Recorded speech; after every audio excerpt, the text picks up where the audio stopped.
হইয়াও করে সাধন ভজন।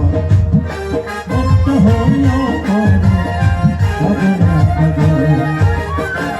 হাজার লোকের ভিড়ে আছে মাত্র কয়েক জন, হয় মাত্র কয়েক জন, তারা ভক্তের মতন হইয়াও করে সাধন ভজন।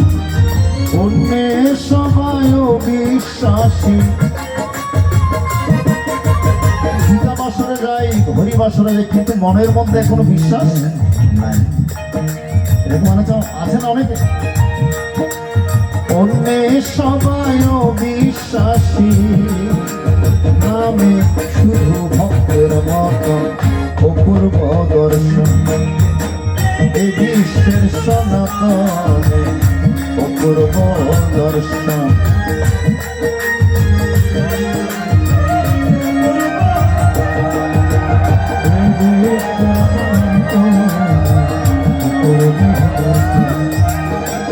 গতকালকে বলেছি আমরা ভক্ত হব কিন্তু বিভক্ত হব। বললাম আমরা ভক্ত হব কিন্তু বিভক্ত হব না। আমরা এক কথাই বলবো, এক কথাই চলবো, এক মন্ত্র অভিমন্ত্র অভিমন্ত্র। আমাদের মধ্যে বিভিন্ন ভেদ, ঠিক কিনা? সমস্ত ভেদাভেদ ভুলে গিয়ে আমরা একই পতাকা তোলা আসি। গীতার মন্ত্র আমরা উজ্জীবিত হব। গীতায় গুরুর ভাষায় মনে হবে জাগরণ, হবে জাগরণ। মোরা যেমন ছিলাম তেমন আছি, থাকিব তেমন।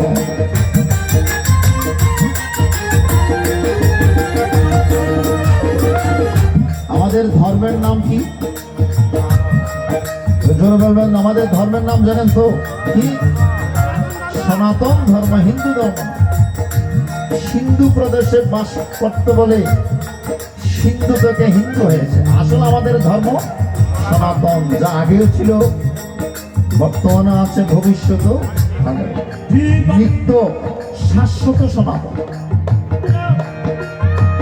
গীতায় গুরুর ভাষায় মনে হবে জাগরণ, হবে জাগরণ।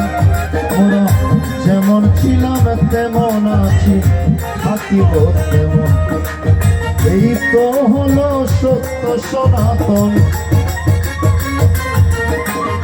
এই তো হলো সত্য সনাতন। দীন পুষ্প প্রভা বেদন অপূর্ব দর্শন। এই বিশ্বের সনাতন অপূর্ব দর্শন। আজ আমাদের কর্মদোষে, আমাদেরই কর্মদোষে এই অধপতা। এই বিশ্বের সনাতনে অপূর্ব দর্শন। এই বিশ্বের সনাতনে অপূর্ব দর্শন। এই বিশ্বের সনাতনে অপূর্ব দর্শন। আমাদের এই কর্মদোষেই অধপতন। এত প্রাচীন ধর্ম হয়েও আমাদের এই অবস্থা কেন? কারণ আমাদের এই কর্মদোষে এই অধপতন। আমরা বিভক্ত হয়ে গিয়েছি, ভক্ত হতে পারি না। একটি সমাজ ভেঙে, কিছু মনে করবেন, একটি সমাজ ভেঙে দু তিন টুকরা হয়ে যায়। আমাদের মধ্যে ভেদাভেদ। তাই সুধীমণ্ডলী,